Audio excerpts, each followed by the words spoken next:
and get started. Welcome again, everybody. We're coming out on this beautiful day. I know you could be frolicking out in the lovely weather, but you decided to come to this conference instead. The session this afternoon is the Ecumenism of Martyrdom, or as Pope Francis has said, the Ecumenism of Blood. And to deal with this topic, we have two excellent speakers. I'm going to introduce each one before their talk, and then afterwards we will ask them to kind of respond to each other's talks, and then we'll open it up for more conversation. Our first speaker this afternoon is Mark Chapman. He bridges many different worlds. He bridges the academic world and the church world. He is both a professor at Oxford and also a professor at Ripon College, Church of England Seminary, where he's been for many years. He's a priest of the Church of England, and he also, in addition to many of his other accomplishments, he bridges this divide between churches as well. So he's very deeply versed in Anglicanism, his own tradition, and in fact, I don't think you would find anyone in the world who is more of an expert on Anglican history that's living than Mark Chapman.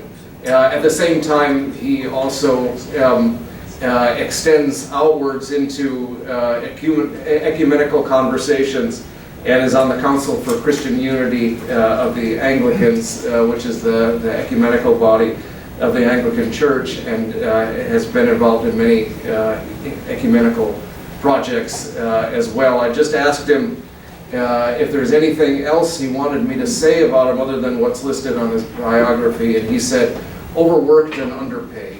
So, there you go. I hope that's not a reference to this conference. Anyway, please join me in welcoming Mark. Thanks very much, Bill, and thanks very much for the invitation to come here, Chicago, for a weekend. It's good for global warming, that kind of thing, anyway. So what I want to talk about, it could be in slightly different order. It would probably be more the ecumenism of blood, Anglicans, and post-colonial problems. Now, martyrdom has become a defining narrative of modern African Christianity. That was most clearly expressed in Paul VI's canonization in 1964 of the 22 Roman Catholic martyrs who died in Uganda between the years 1885 and 1887. They're commemorated on the 3rd of June. That's the day in 1886 when the best known, Carlo Lwanga, was burned alive in Namugongo along with another 12 Catholics. And they were burned by Mwanga II, who was the Kabaka of Uganda, the kind of the ruler of the African nation. Now that day has since become a national holiday in Uganda. A Catholic shrine was complete. Here's the full photograph, insofar as there was a photograph of them when they were meeting in neighbouring what's now Tanzania, before going back. And this is the Catholic shrine. That was completed in 1968, and in 1993 the Catholic Uganda Martyrs University was opened at Umkozi. Now when he visited the shrine in 1969, Pope Paul praised martyrdom as the greatest and most beautiful of all actions. The Ugandan martyrs, he said, became great examples to those who followed. They have laid down their lives for their faith, that is, for their religion and for the freedom of their conscience. Therefore they are our champions, our heroes, our teachers. Your martyrs teach us just how true Christians should be, especially young Christians, African Christians. Now earlier, in his homily at the canonization on the 18th of October 1964, Pope Paul identified the modern martyrs, including Lwanga and Matia Mulumba Kalemba, with the great African martyrs and confessors of the early church, people like Cyprian, Felicity and Perpetua, and the great Augustine. He was also able to recognize the inherent ecumenism of martyrdom. So in addition to the Catholic martyrs, he noted, another 10 or 11 Christians had died on the same day. He said, "We do not wish to forget the others who, belonging to the Anglican confession, confronted death in the name of Christ." Indeed, Paul mentions Anglican martyrs 4 times in his homily at the consecration. This is how they used to do things in those days. You'll notice he's still being carried. Obviously his legs were a bit tired from standing for too long. The Ugandan church, incidentally, the Anglican Church of Uganda now counts 23 martyrs, one more than the 22 Catholic martyrs. That's a bit of ecumenical competition. Anyway, for Pope Paul, martyrdom was more than simply a witness to future generations of the persistence of faith. It also provided a key defining narrative for the progress towards Christian civilization, later expressed in African liberation and independence. So these African martyrs, he said, open a new epoch. Africa, bathed with the blood of these martyrs, the first of the new era, rises again free and redeemed. The tragedy which devoured them symbolises and promotes the passage from a primitive civilization, not lacking in magnificent human values, but infected and weak and almost a slave of itself, to a civilization open to the superior expressions of the spirit and to superior forms of social life. So the connection there, the rhetoric between martyrdom and the development of Christian civilization is important. It's interesting to note that in his 1969 address, it was freedom of conscience that was praised. That obviously wasn't a virtue that had always been praised in the Catholic Church earlier. It's clear that the events that occurred at Namagongo have been central in defining an ecumenical identity for Ugandans and for East Africans, and even for sub-Saharan Africans more generally. I'll come on to some of those things in a moment. Now, in his visit to Namagongo in 1993, Pope John Paul II continued. You'll notice the Anglicans are all dressed in a very fine way at the time, Canterbury caps, or indeed berettas with purple pom-poms on top. Anyway, Pope John Paul II continued to emphasise the importance of the martyrs in establishing African Christian identity. All that is truly African, all that is true and good and noble in Africa's traditions and cultures is meant to find its fulfilment in Christ. Here at Namagongo, we give thanks for all who have carried on the work of the martyrs by striving to build a church that is truly Catholic and truly African. Now, emphasising the importance of Christian unity, he urged the congregation to take heed of the martyrs who showed their love for God by keeping his commandments. Now, in November 2015, Pope Francis visited the shrine for the 50th anniversary of the canonisation. The ecumenical theme had become increasingly important. So along with the 22 Catholic martyrs, he said, we remember also the Anglican martyrs whose deaths for Christ testify to the ecumenism of blood. The gift of the Holy Spirit is a gift which is meant to be shared. It unites us to one another as believers and to living members of Christ's mystical body. We do not receive the gift of the Spirit for ourselves alone, but to build up one another in faith, hope and love. Now, during his visit, Francis was taken on a private tour of the new Uganda Martyrs Museum at the Anglican Shrine by Archbishop Stanley Ntagali of the Church of Uganda.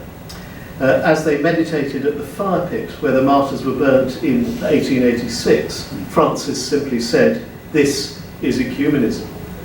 And the Archbishop replied, "The Roman Catholic martyrs died for the same Jesus Christ as the Anglican martyrs. Together, their blood has been the seed of the church in Uganda." Now, Francis had earlier anticipated the theme at a gathering in St. Peter's Square in July 2015. The blood of the martyrs, he said, makes us one.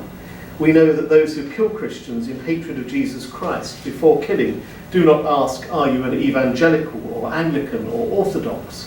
They say, "You are Christian," and behead them.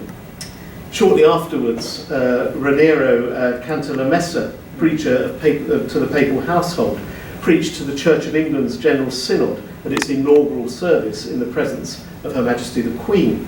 And he said this, "In many parts of the world, people are killed and churches burned, not because they are Catholic or Anglican or Pentecostals, but because they are Christians. In their eyes, we are already one. Let us be one also in our eyes and in the eyes of God. Now, in February 2017, this earlier in the year, Pope Francis visited the Church of England's Church of All Saints in Rome. There's an American Episcopal Church in Rome as well. Responding to a question about the vitality of the Global South churches, Francis made the point that ecumenism is often easier in young churches. And he went on, when Blessed Paul VI beatified the Uganda martyrs, a young church, among the martyrs were catechists, all were young, while some were Catholics and others Anglican, and all were martyred by the same king in hate for the faith, because they refused to follow the obscene proposals of the king.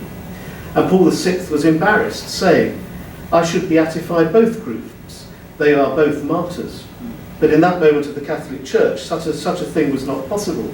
The council had just taken place, but that young church now celebrates all of them together. Paul VI, too, in his homily for the Mass for Beatification, wished to name the Anglican catechists as martyrs for the faith at the same level as the Catholic catechists. This was done by a young church. Young churches have courage because they are young. Again, that emphasis on the youth of the African church. Now, in the same conversation at All Saints, Francis spoke about his experiences of ecumenism in the north of Argentina. He said, the Aborigine in the north of Argentina says to you, I am Anglican, but there isn't a bishop, there isn't a pastor. I want to praise God on a Sunday, and so I go to the Catholic cathedral, and vice versa. These are the riches of the young church. Francis concluded, I think this is a wealth that our young churches can bring to Europe and to the churches with a long tradition. Ecumenism is easier there, which does not mean that it is more superficial. Now, I guess it would be wrong to read too much into those unscripted remarks. It's nevertheless important to note the continuity with Pope Paul's remarks of 50 years earlier. The metaphor of youth is still being used of the African churches, as is that of maturity and adulthood of the European churches. That in itself raises some interesting postcolonial questions about who's grown up and who isn't. Anyway. Now, the language of martyrdom has been adopted as well in other churches, and just to illustrate, Justin Welby, Archbishop of Canterbury, has used the term. So in a visit to the Ecumenical Patriarch in 2014, he spoke of the Orthodox Church's witness to martyrdom, the cost of which, he said, is seen in so many places today, especially in Syria. And at a meeting with Pope Francis later in 2014, he noted that we also know that from the start, as for so many at this time, missionary activity has been a witness unto death. And in a recent meeting, the Pope and Archbishop announced the possibility of a shared journey to South Sudan. And the Anglican Communion has just produced a rather lengthy report on martyrdom and persecution across the world. Now, that phrase, ecumenism of martyrdom or ecumenism of blood, has not been reserved solely for the new churches of Africa. So in an interview in December 2013, Francis commented that for him, ecumenism is a priority. Today, there is an ecumenism of blood. In some countries, they kill Christians for wearing a cross or having a Bible, and before they kill them, they do not ask whether they are Anglican, Lutheran, Catholic or Orthodox. Their blood is mixed. To those who kill, we are Christians. We are united in blood, even though we have not yet managed to take necessary steps towards unity between us. Those who kill Christians don't ask for your identity card to see which church you were baptized in. We need to take these facts into consideration. Similarly, on the 8th of May 2014, Francis held an audience with Cuddeson, the second patriarch of the Armenian Apostolic Church, where he observed that, he said, the sufferings endured by Christians in these last decades have made a unique and invaluable contribution to the unity of Christ's disciples. And in 2015, speaking shortly after the murder of 21 Coptic Christians in Libya, Francis noted that those killed only said, Jesus help me. And he went on, they were killed simply for the fact that they were Christians, The blood of our Christian brothers and sisters is a testimony which cries out to be heard. It makes no difference whether they be Catholic, Orthodox, Copts or Protestants. They are Christians. The blood is one and the same. Their blood confesses Christ. As we recall these brothers who died only because they confessed Christ, I ask that we encourage each other to go forward with this ecumenism, which has given us strength, the ecumenism of blood. The martyrs belong to all Christians. And in his meeting yesterday, or the day before yesterday, with Pope Tawadros, one of the parts of the common statement that they issued, I think it's number 7 of the common statement, this is what you call an up-to-date presentation, was on the ecumenism of blood as being a common witness that should lead to the unity between the churches. So beyond simply recognising baptism, there was also recognising the common witness even unto martyrdom. Now, the language which might have begun with Pope Paul VI and his references to the Ugandan martyrs, which seems to be the first use of ecumenism of blood or martyrdom, has now taken on a new dimension in the context of the Middle East and in other places of religious persecution.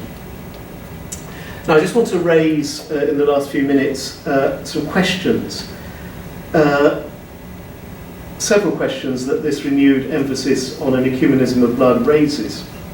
First of all, in the African context, the importance of the foundation narrative of the Namugongo martyrs has taken on a variety of sometimes contested and frequently complex meanings. And these have sometimes been particularly apparent in the Anglican Communion, which, because of its highly decentralised policy, can serve to highlight cross-cultural divisions and some of the post-colonial problems that go with them. Now, Pope Paul VI's homily at the canonisation emphasised the primitive culture which the missionaries and early converts had faced, and how important the example of martyrdom had become for the spread of civilization. At the time, it led to the British annexation, directly in fact, to the British annexation of Uganda. Now, early on, homosexuality was linked with the Kabaka's behaviour and was considered part of this primitive world.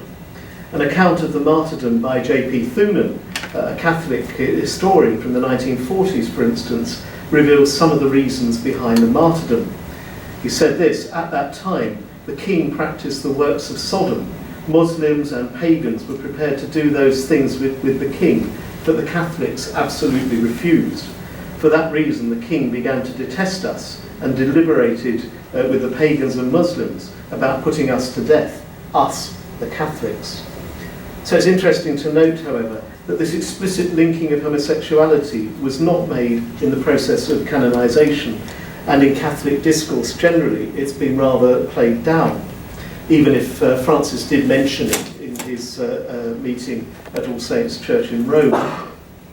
So in the 1984 pastoral letter of the Ugandan bishops celebrating our ancestors, for instance, there was an explicit effort to reinterpret African cultures and to move away from narratives of the primitive. And some of those narratives of youth seem to me to be quite closely related to those narratives of the primitive. So that letter of 1984 said this: in our devotion to the martyrs, we see this traditional belief of ours taken up and purified, so that we can truly say that it is from their blood that we have been born anew in their faith. Now, in the 1960s, among the first generation of post-colonial historians, there was a frequent effort to praise the Kabaka because of his resistance to British colonialism. So the Anglican missionary historian Kevin Ward quotes from a letter that was sent to the president of Uganda during that time. It said this: it surprises me to see that our intelligent historians have not written any books praising Mwanga for trying to resist any foreign domination. It is so annoying to see intelligent citizens spending their precious time canonizing a group of disloyal servants. These disloyal servants refused to obey the orders of the king and sided with a foreign master who had promised them thrones in heaven. The canonization of these disloyal pages and the condemnation of both Mwanga and Kabalaga is a manifestation of the colonial mentality still rampant in our nation. Now, since that time, very different understandings of the martyrdom have been propagated by other interpreters.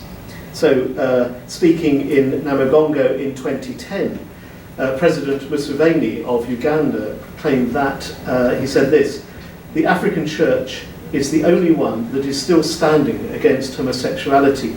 The Europeans are finished. If we follow them, we shall end up in Sodom and Gomorrah. I hear there was homosexuality in Wanga's palace. This was not part of our culture.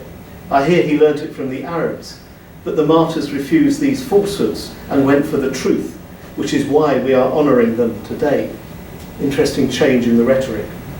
Now, without wishing to discuss the long and highly contested disputes in the Anglican Communion over the legitimacy of homosexuality, I just want to note the emphasis on the resistance of the Ugandan martyrs to what was regarded by some as un-African, the practice of homosexuality, that now has become a key part in the rhetoric in opposition to homosexuality. That's what the Ugandan martyrs died for. Indeed, that opposition has become a major aspect of recent conflicts over Anglican identity. It's what Murray Edelman calls a condensation symbol, embracing a whole sort of range of identities in a particular issue. So a conservative stance on homosexual practice, which draws on that rhetoric of martyrdom, has come to be seen by many Anglicans across the world as a badge of orthodox Christian belief and opposition to Western neocolonialism. Now, as some of the early interpreters of the Ugandan martyrs noted, there was also a linking of the Kabaka's behaviour with Arab traders, which points to a second question that I think are emerging from this language about ecumenism of blood. A language of ecumenism that's established on persecution can easily slide into a projection of Islam as inherently hostile to Christianity, even if that's been avoided in most of the recent discussion. But obviously in parts of Africa, Christians face serious persecution from militant forms of Islam. So in Nigeria, which is home to the largest Anglican church in the Anglican Communion, there have been numerous acts of violence as well as infringements of civil rights, especially in the north of the country. Now, the rhetoric of martyrdom has been helpful in establishing a common Christian identity, but it does have that possibility, at least, of a shadow side there. At the same time, stressing the ecumenism of blood against militant Islam can sometimes mean that the internal threats to mainline churches from other forms of Christianity, especially forms of Pentecostalism and prosperity gospel, can be somewhat underplayed. And that certainly seems to be happening in some of the language in Nigeria.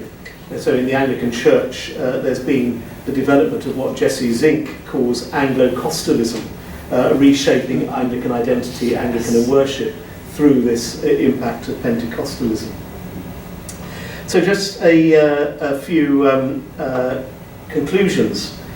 Now, what this brief discussion reveals is that an ecumenism of martyrdom or ecumenism of blood carries with it a range of meanings and needs some serious analysis.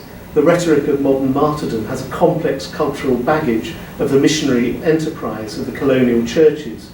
And as with so much else in church history, it's never quite so simple as it might at first sight appear.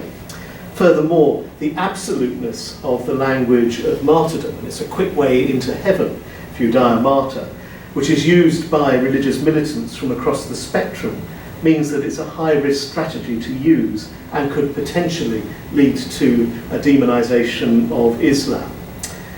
That said, it's also important not to downplay the bravery of those who still bear witness to their faith and who stand against the corruptions of power or the evils of unbridled violence.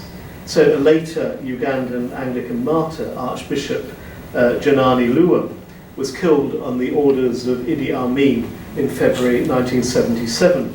He's actually remembered on the west front of Westminster Abbey as one of the modern martyrs.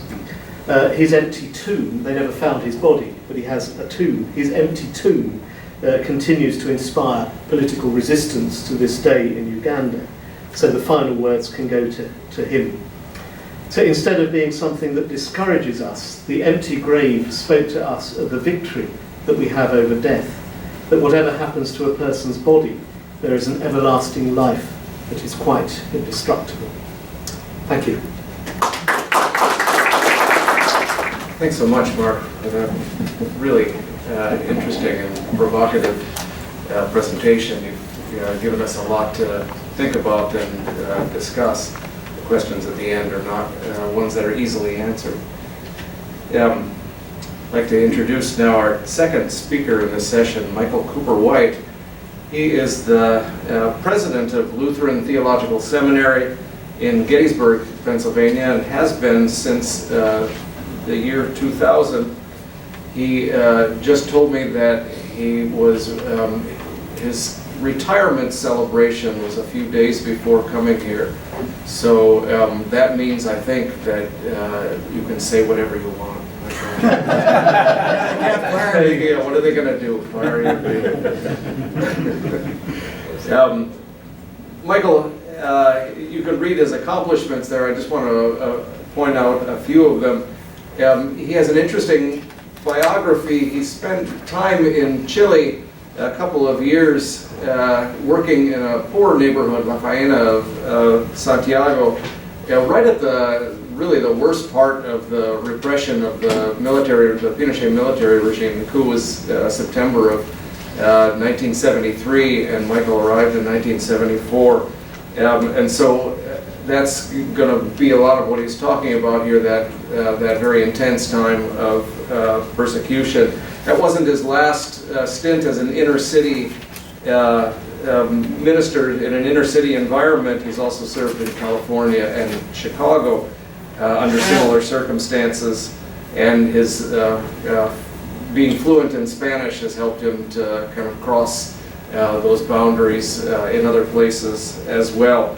You can see the books that he's authored and the good that he's done in the Lutheran Communion, and he's also a pilot, which I think might be a first for our conference.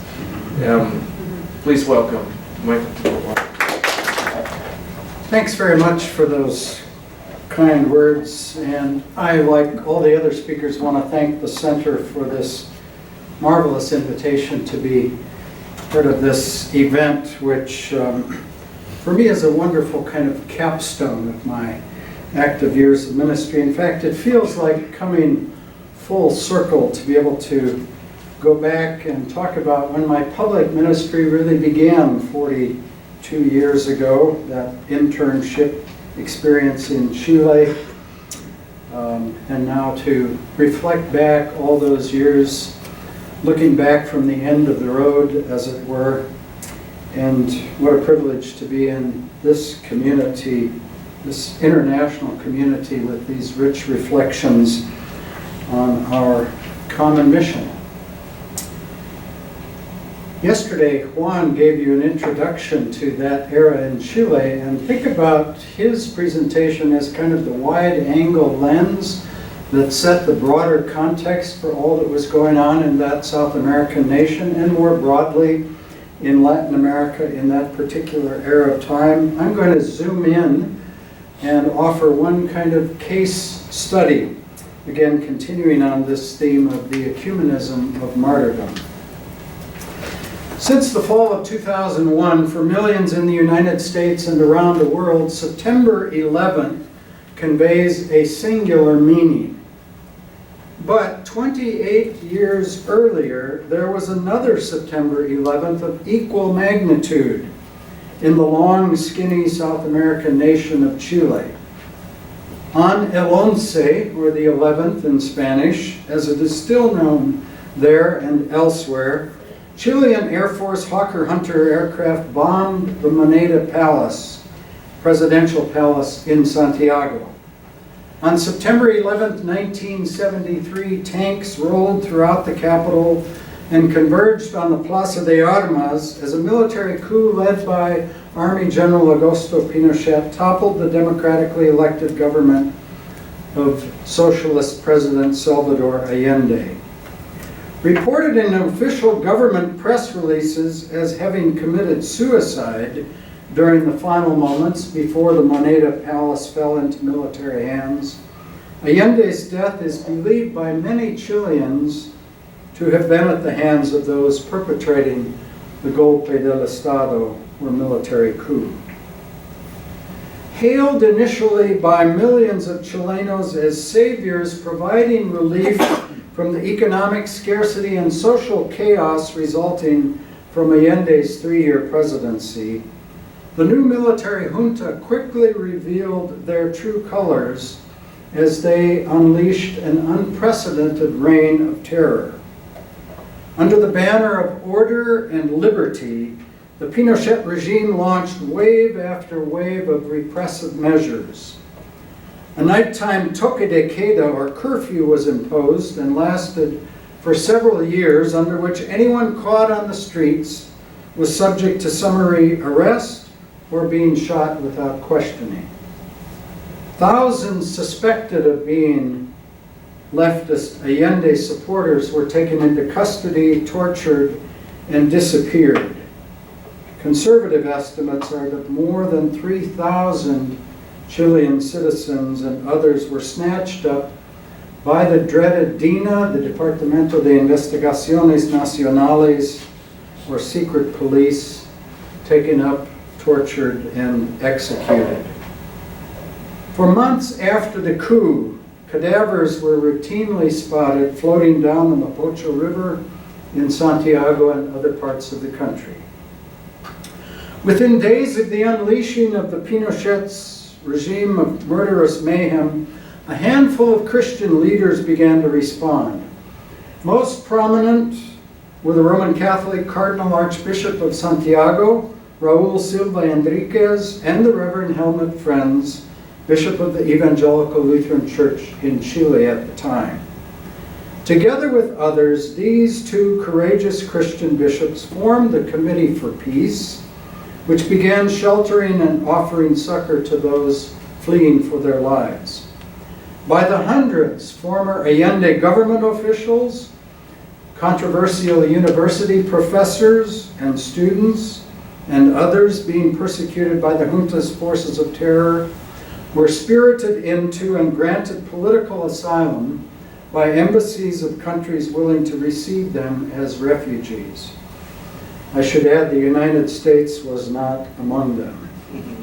The committee's office soon was besieged also by relatives and friends of the disappeared who had been picked up and hauled away in dark windowed vans and cars bearing the dreaded DINA investigators. One after another, those who had escaped with their lives came telling horrific stories of torture at the hands of the DINA, as well as uniformed military and police officers. Their cases were documented in order that the truth of what was occurring in Chile would be preserved, in hopes of someday bringing to justice in Chile or international courts the perpetrators of brutality that, while on a much smaller scale, mirrored atrocities of Nazi Germany or the Pol Pot regime.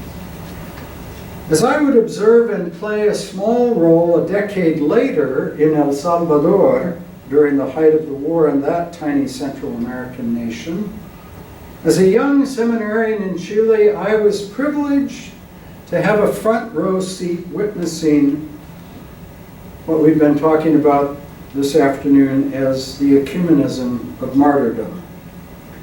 Given the Chilean junta's frantic desire to court and continue in the favor of the US and European governments, those of us who carried American or European passports were in relatively minimal personal danger.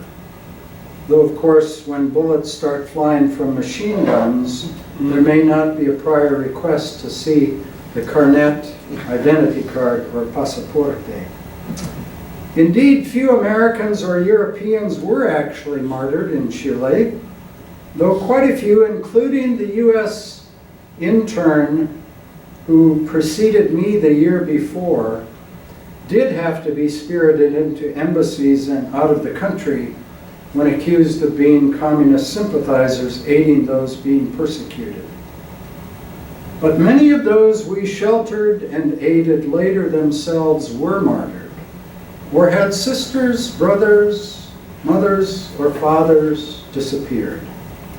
Many of those brave Chilenos' bodies remain today undiscovered in unknown final resting places. A German-born expatriate serving as a missionary in Chile for nearly a decade, Helmut Frenz held no pretensions of engaging in heroic efforts that some have compared now to those of Dietrich Bonhoeffer, Martin Niemöller, or other towering figures of the 20th century Christianity. Nor prior to the military coup and its aftermath was Frenz a frontline ecumenist. As other speakers have acknowledged in our conference already, the Roman Catholic Church was, of course, and remains predominant in Chile. In its hegemonic influence, there was little need to reach out to Protestants, but neither is there much evidence that Los Católicos felt threatened by or in any way persecuted or disparaged those of other traditions in that era. Prior to the coup, there simply seemed little reason to have much interaction. Eschewing any pretensions of being either a great champion for human rights or a humanist, which history will surely now record him, Helmut Frenz repeatedly said to his clergy colleagues and the broader public, "I am simply fulfilling my calling as a pastor." Sheltering in his home some of the most sought-after Miristas, leaders of the far-left Movimiento Izquierdista Revolucionario, delivering van loads of asylum seekers to dozens of embassy doorways by night, Frenz knew he was constantly risking his own life and that of his large family. With fear and trembling, and I recall moments watching the man actually tremble, he embraced the possibility of martyrdom.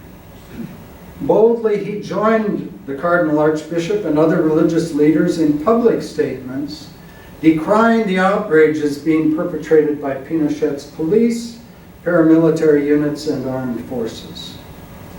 Frequently in receipt of death threats, Frenz persisted in unrelenting efforts to protect and pastor the least of these, who found their way to his parsonage in Santiago's Providencia district. Indeed, he committed himself to what we have named as, to what the Pope has named as the Ecumenism of blood, in which Christians of many traditions, alongside those of other faiths as well, confront evil, offer compassion, and aid to those who suffer, and speak truth to power, come what may. As we have heard already, let me simply repeat.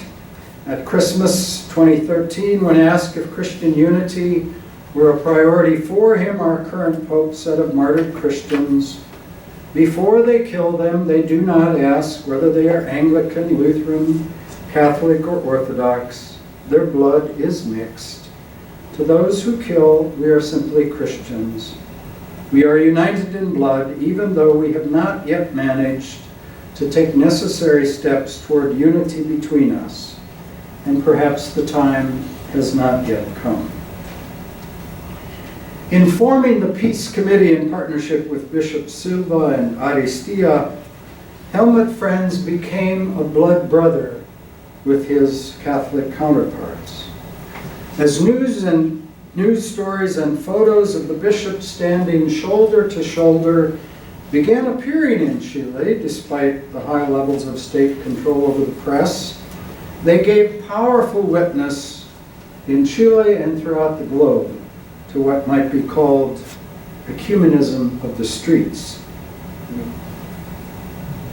On November 3rd, 1974, Bishops Aristia and Frenz had an appointment with the Supreme Army Commander, head of the junta, General Augusto Pinochet. A synopsis of that meeting and its conclusions is provided in Helmut's own words in his book, finally published before his death, called Mi Vida Chilena, or My Chilean Life. He reports there, "We concluded our presentation, and Pinochet continues leafing through the documents we had brought revealing torture. He has arrived at the section which establishes proof regarding those who are detained, transported, and disappeared. Among them appears the name of the Spanish priest, Antonio Lido.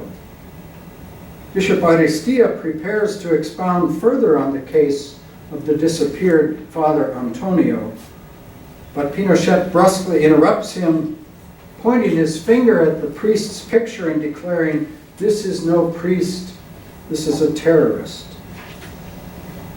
Giving us no further opportunity for discussion, Pinochet gets up to dispatch us with a brief soldier's declaration.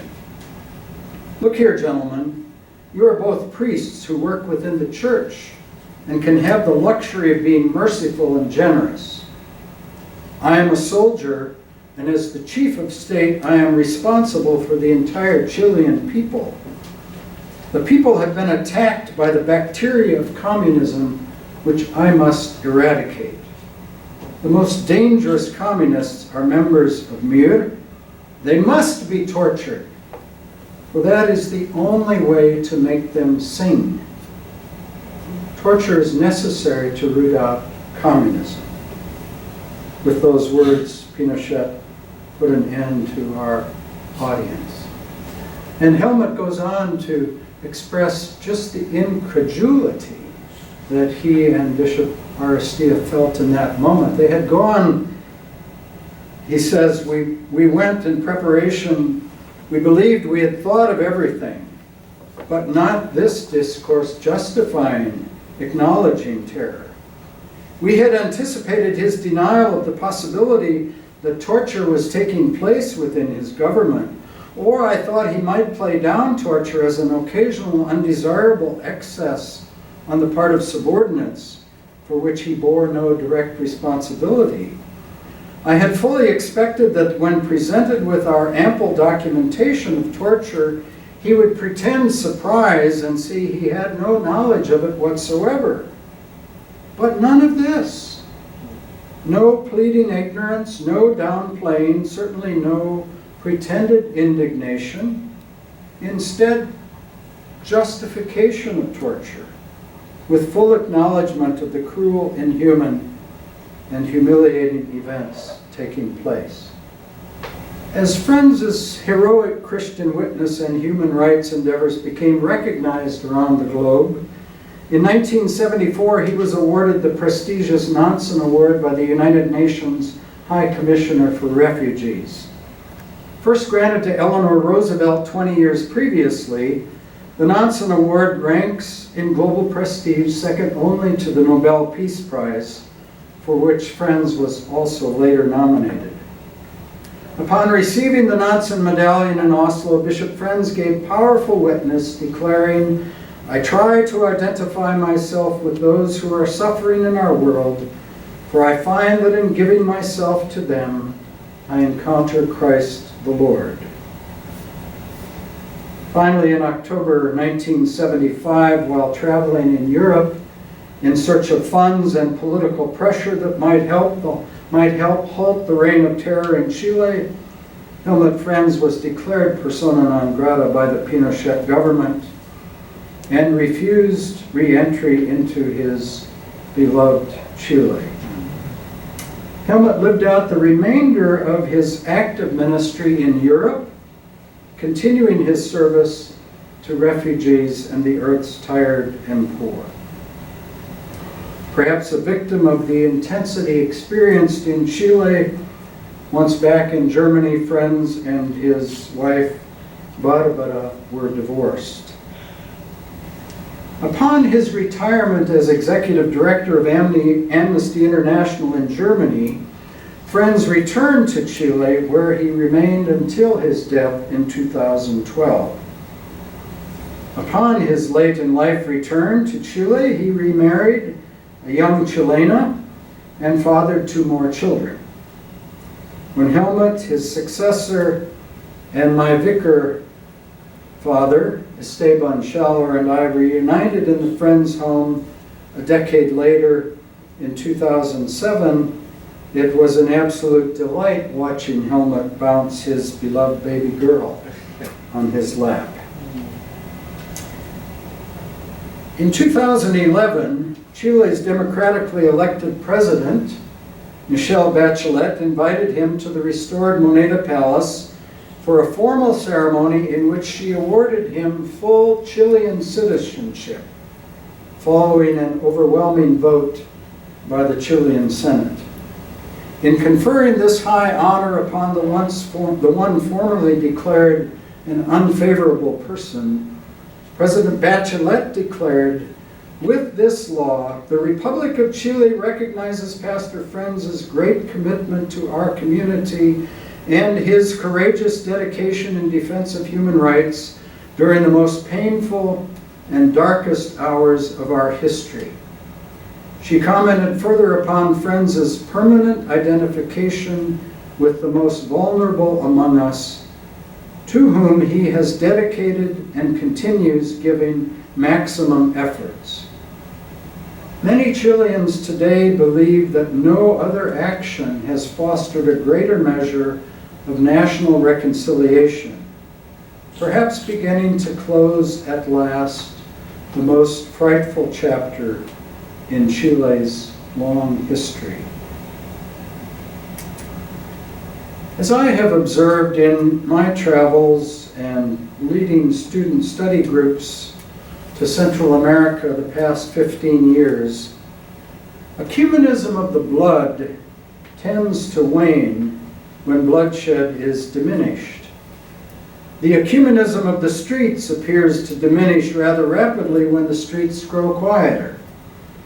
From conversations with contemporary Chilean leaders, it appears that in recent decades, ecumenical endeavors by and large, particularly Protestant Catholic relations for the most part, have been moved to and remain on the back burner.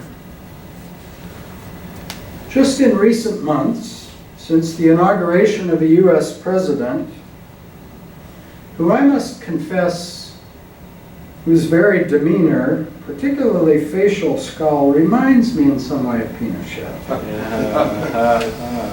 Books. Perhaps we have seen some signs of a resurgence of ecumenism of the streets. In our profoundly pluralistic religious contexts, in some places like right here in Chicago, when the blood begins to flow in the streets, when threats persist of widespread tightening of the noose by the ICE, Immigration and Customs Enforcement, perhaps there will be a revival of the ecumenism of blood. Perhaps therein will come new impulses to embody that vision of which our Lord spoke and for which he prayed so fervently when he yearned that they may all be one. I conclude with a personal hope. Better said, it goes beyond hope to deep yearning. As Bill mentioned a week ago Friday, the Gettysburg Seminary community, which I have served for the past 17 years as president, gathered in a lavish, undeserved banquet for my retirement celebration. Since I don't officially retire until June 30th, I have to keep showing up for a few more weeks. But I have now come to the end of an amazing journey. Much I imagined when I was ordained 40 years ago has been experienced in full measure.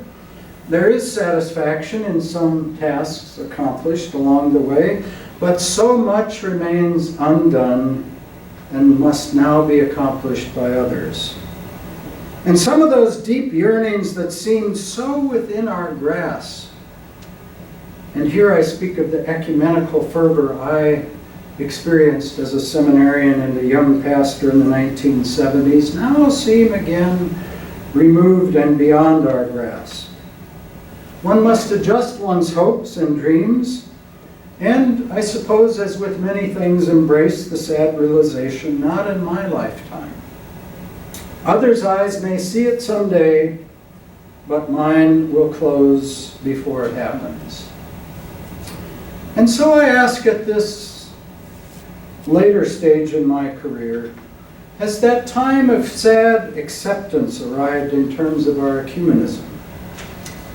Even if I follow in my father's footsteps and live to age 100, at this stage of the game, where I'm probably at least on third base, is it too much to hope that before I move along to the great banquet hall of eternity, we shall sit at table and share the holy food of the Eucharist?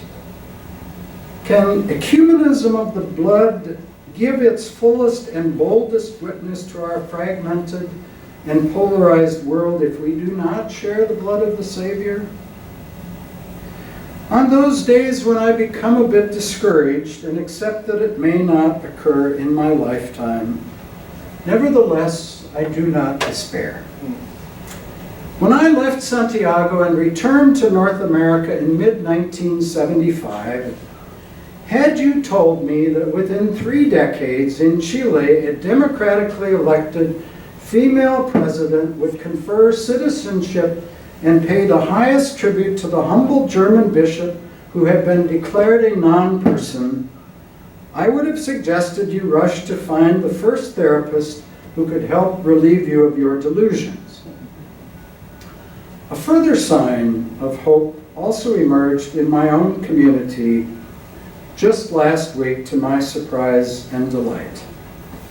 The day before the seminary community gathered to mark the conclusion of my service, the Board of Trustees of what will become the United Lutheran Seminary as Gettysburg and Philadelphia reunite on July 1st of this year, that Board of Trustees called as president of the Lutheran seminary that has defined in so many ways American Lutheranism, the Reverend Dr. Teresa Latini, a pastoral theologian and clergywoman of the Presbyterian Church in the USA.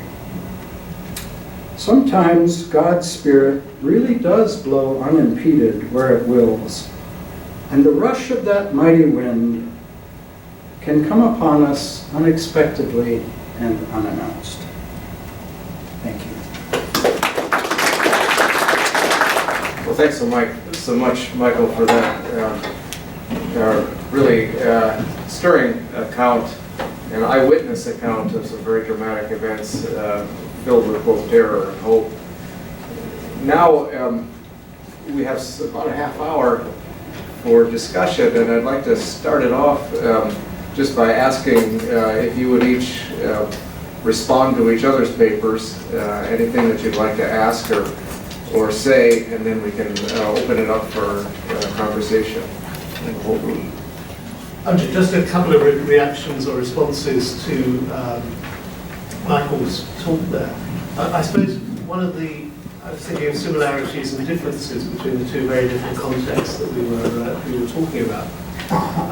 The first and obvious thing is that the ecumenism of blood, or the ecumenism of the streets, which was a wonderful phrase, requires some sort of, I guess, you're responding to something, you have a common enemy identified, and what that is, I mean, there are obvious similarities with the kind of, what happens afterwards, how do you do reconciliation, and it immediately raised in my mind some of the reflections I've done on the apartheid regime in South Africa and what you do afterwards. I remember a visit of Archbishop Tutu just after 92, 93 it was, just after the fall of apartheid, when he came and he said, it was very easy to be a Christian in that period. What do we do now? He was retiring at the same time with a degree of relief. But there is that sense of how do you do reconciliation afterwards. And obviously the churches have played a huge role in that reconciliation. That was interesting, your reflections on reconciliation. And I guess really the optimism that came out was that there has been a response, things have changed, and never despair was the kind of feel that came out of that, I think, at the end. It also made me think through the kind of colonial culpability in a thing like the Chile regime. One thinks of my own country the support of Mrs. Thatcher, Pinochet. She was best buddies with Pinochet, and it was Hawker Hunter aeroplanes manufactured by the second largest producer of arms in the world. One does think of that whole dimension. You can't have war without weapons. And where are those weapons made, and how does that whole network, and how do you resist that? The one difference, I guess, is that the identity of Christianity and the narrative of identity, which became so fundamental for East African Christianity, is rather different. So this is a martyrdom that was kind of enforced later, rather than providing the fundamental narrative of identity. Thanks, Mark. I really appreciated toward the end of your presentation your summarizing that martyrdom itself is a complex concept, and it provoked me to ask the question, what social location is a requirement for one to be regarded as a martyr? And when you talked about the struggle surrounding homosexuality, it seems like we almost set up certain criteria by which martyrdom can be ascribed, and then it can be taken away, or one can be excluded from the category on the basis of certain judgments. I was pondering the question, do we ever regard soldiers, Christian soldiers killed in combat, as martyrs? Or is somehow being defenseless a requirement? You really led me down a path of thinking I had not pursued before, and I don't know if you have further comments on that, but... In the Christian tradition, certainly against martyr saints, martyr soldiers. Yeah, but not more recently, I think. Thank you very much for two very stimulating, thought-provoking papers. I'd like to follow up actually with a question that Bill Kavanaugh asked yesterday of a similar panel that was, do we have to wait until we're under attack before Christians begin to unite and seek out ecumenism? And then just to say a little bit more about that, both of you are in theological education, you're in the formation ministry, and I wonder how much our theological students, our seminary students, are thinking about these issues of ecumenism. I was excited to hear at the end of Michael's paper that a Presbyterian woman was named president of a Lutheran seminary. And I actually, this morning, I just graded papers from a class that I'm teaching, and the assignment was for students to go out and visit a church that isn't of their tradition and write kind of an ethnographic study of that experience. And then I'd like to take that one step further. In Mark's paper, you mentioned, well, if unity against Islam is the only cause, is that painting Islam as, is that the only way we perceive Islam? And so I wonder if, one step further, could, in our theological formation, encourage our students to visit other religious temples, other religious faiths, and to build, before we are under attack, to build those alliances and to be in ministry with other faith traditions. So I'll just leave it at that and see if you have any reflections. I mean, just speaking from my own experience, we spend a lot of time doing interfaith stuff. The British context at the moment has significant numbers of members of other religions other than Christianity. It doesn't have that many Christians left. And that's one of the interesting factors that makes a very different society from, and that's probably true of Europe in general, but certainly true of the British Isles. The numbers of practicing Christians is remarkably small. And in some sense, ecumenism with significantly declining churches becomes ever more increasingly urgent. That it's an ecumenism of, it's the old sociological understandings of ecumenism of despair almost. You've got to join together because there's no viability in the smaller denominations.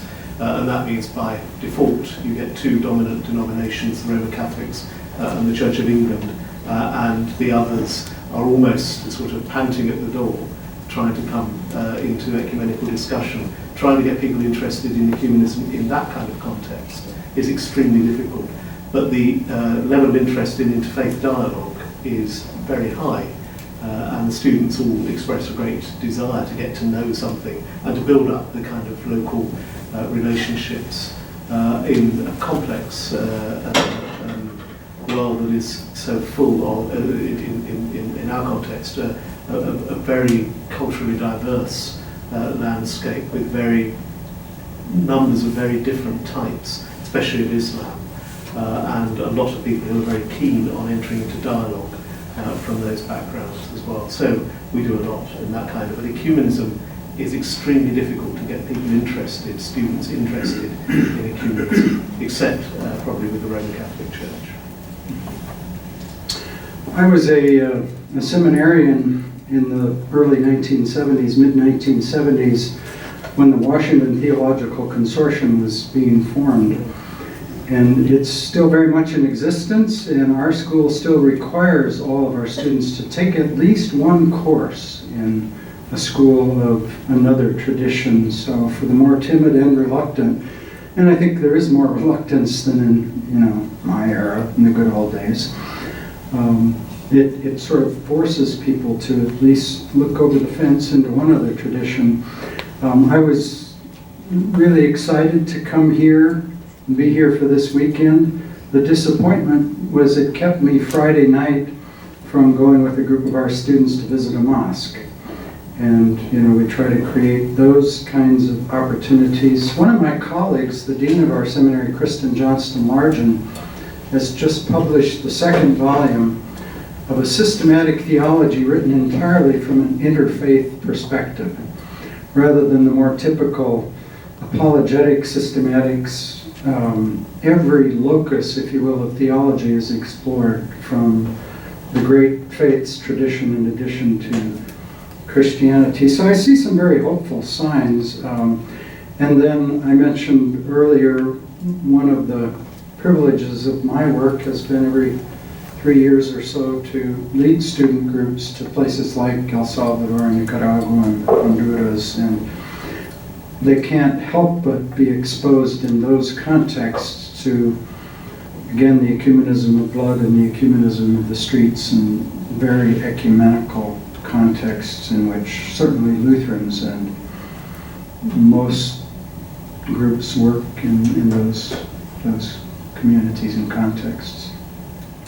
I noticed there's a common thing that when the speaker talked about in terms of a sense of a common enemy, and so occasionally that brings about communism. Yeah.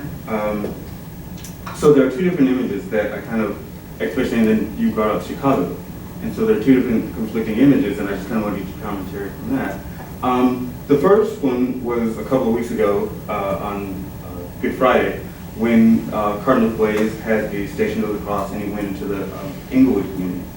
So that's a sense of a communism there. Mm-hmm. Conversely, a couple of years prior to that, Cardinal George joined with some Black African-American Protestant ministers, and they came together in terms of being against same-sex marriages and then against homosexuality, which a lot of times those two never talked before. Yeah. So in that sense, the common enemy would possibly, one could say, the homosexual and same-sex marriage. And yet, even with that, a lot of, in those terms, the martyrs of Uganda, again, kind of there's conflicting images about that. So with those two images, especially things that happened in Chicago and examples of ecumenism, I'd just like to get your kind of thoughts on that as well. Well, you're pointing, I think, in part to how things have become even more complex and challenging in the last couple of decades. Whenever there's that kind of crisis that you describe, these days, beyond thinking ecumenically, certainly in most urban areas in this country, we have to think interfaith.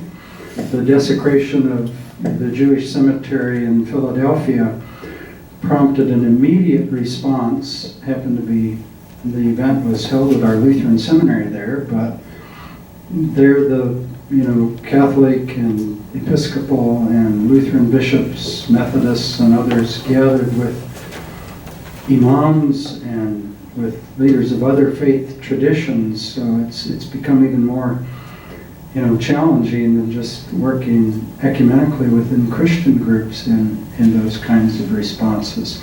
Yeah, I think you point to the sad reality that often alliances are formed against a common enemy or what's perceived as a common threat. And from my perspective, they're not always salutary alignments. They may perceive threats and enemies where there really aren't. I don't know, is that I guess this is sort of who defines the enemy and who defines who is the other that you're sort of engaging. Either you're engaged with them or you can respond to them by projecting them as something to be opposed in that sense. And it's a fine line in that, and that's why I raise those questions about it wouldn't take much for that language to slide over into strong forms of Islamophobia, and no doubt there'll be people who would quite like for that to happen. So one needs to be on guard, I think, in these kind of absolutist type language, which can look very attractive, but if you start unpacking it, it can look very, very dangerous.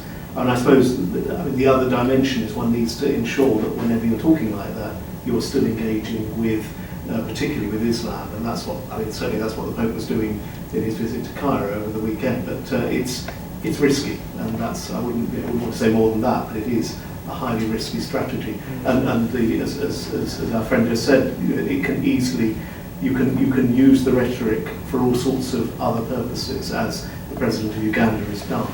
And that means that the witness against unbridled use of power and violence by the state, all of the things that Christians traditionally have stood against, and indeed they were doing in Pinochet's time, that kind of issue can be downplayed because you're using the rhetoric for other purposes. And that seems to me to be something one needs to be on guard against.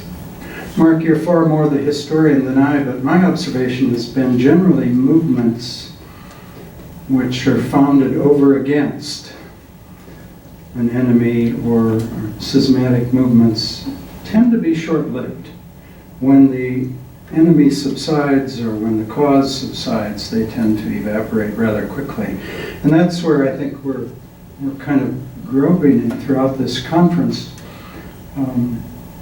My observation of change in general is that transformative change usually comes about as a result of a combination of push factors and pull factors, lasting transformative change. We're pushed to move from where we are, often by forces, external forces. But if something is going to endure, it has to have more than just the push factor. It has to be drawn by the vision of a new future. And as I've been listening these past 2 days, I think we're on the quest for what is that which draws us forward beyond those forces. Now it may be the Trump administration, which is pushing a lot of us to make alliances that we hadn't made in a long time. But if it's only that, if it's not the vision pulling us toward a new future to which God calls us, it probably won't endure. Just as a response to that, is sometimes the myths can last a very long time indeed, and the common enemy can last a very long. One thinks of the Battle of Kosovo in 1379, which is formative in Serbian identity. It remains so and became a kind of the way in which that whole nation defined itself in a time of highly persecuted time during the Ottoman Empire. Once Serbia becomes an independent nation, the narrative takes on a completely different form and can become a very militant kind of nationalist identity. And that is again where these things can end up by moving in directions that they never, I'm not sure there was any intention behind it, but they move in different kinds of directions. So it's all the time having one's eyes raised to all that, the possibility that these things can be transformed in ways that one wouldn't want. And part of that, I think, goes back again to the conversation we were having yesterday about movements and institutions. It could be argued that my church body, the Evangelical Lutheran Church in America, has sought to institutionalize ecumenism. It has defined the ecumenical quest for Christian unity as a core objective of the church. It's built right into the Constitution. It comes early in the Constitution. It is not something peripheral.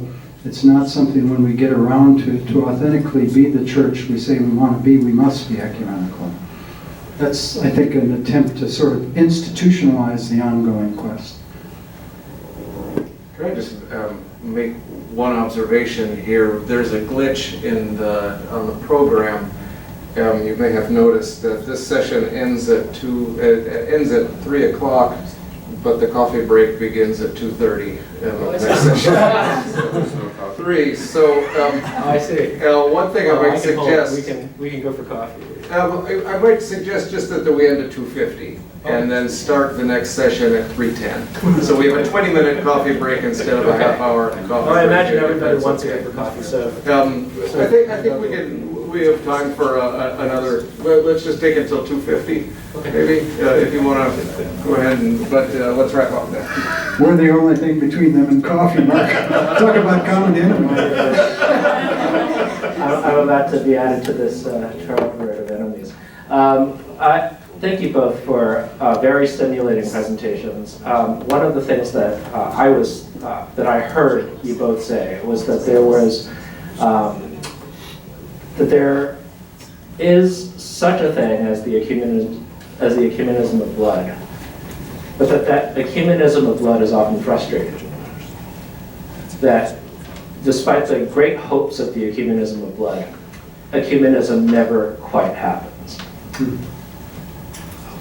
One of the people that I've been wrestling with in my own reading is a guy called Gil Odinjar. He has a book called Blood, A Critique of Christianity.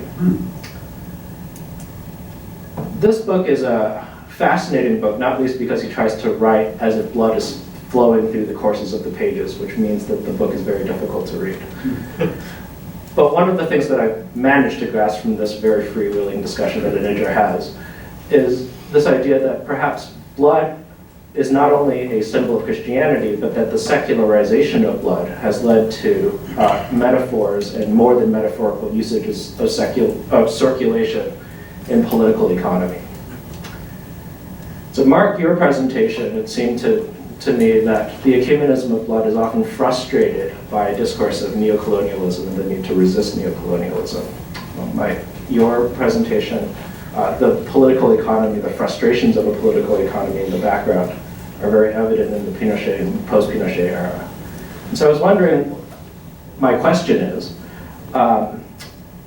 might we have to theorize, when we think about an ecumenism of blood and why it's frustrated, might we need to also theorize the theological underpinnings of oppressive political economies in the background? And I know this is very theoretical speak, but I wonder whether this theoretical task is a necessary one for the church on the ground, even if it is difficult theoretically. I could do that. One word is yes. Yes. In a sense, I mean, finding people who are able to theologize, and it's the kind of thing that Bill's obviously done, needing to engage with the structures of power. Right. Seems to be, it's a non-negotiable for Christian theology. Right. And that seems to be, because ecumenism can be very easy and in a really difficult situation. I mean, that sounds a bit facile, but ecumenism can be easy in a place of utter extremes. Yeah. But all the places one needs to engage with is in the analysis of power. Right. And that seems to me to be crucial for any Christian theology. Ditto. And now time for coffee. Now time for coffee. We have 2 minutes left. Teresa, if you want to just say something very quick. What I'm trying to say is that, we move beyond the common enemy to the common mission. And I think what the ecumenism of blood and of the street and of the earth, I wanted to say something about that yesterday. That is what is pointing us to. Yeah. The common mission. They were not dying to increase their churches, Lutheran, Anglican, whatever, or take statistics. They were all dying for Christ. That was the united factor. And then martyrdom is from the word, witness. We are supposed to be the witnesses. Acts 1:8. You will be my witnesses to the end of the world. So can we engage in that common mission? Friendship is looking in the same direction. and not at each other. As long as we are thinking oppositionally in terms of our churches, we get stuck. But these witnesses we are talking about are moving us to witness to Christ till the end of the world. So we won't get stuck when there is no more. Maybe the common enemy comes like Paul to remind us we have to go out. You know, Paul scattered them from Jerusalem and they went. So the tendency to get stuck and not to move on. I mean, I could say on that. The witness, the one of the earth is about the same thing, but I think I stopped because you don't know. I would say amen to that. The title of the document by which we forged the relationship of full communion between the Evangelical Lutheran Church in America and the Episcopal Church in this country is Called to Common Mission.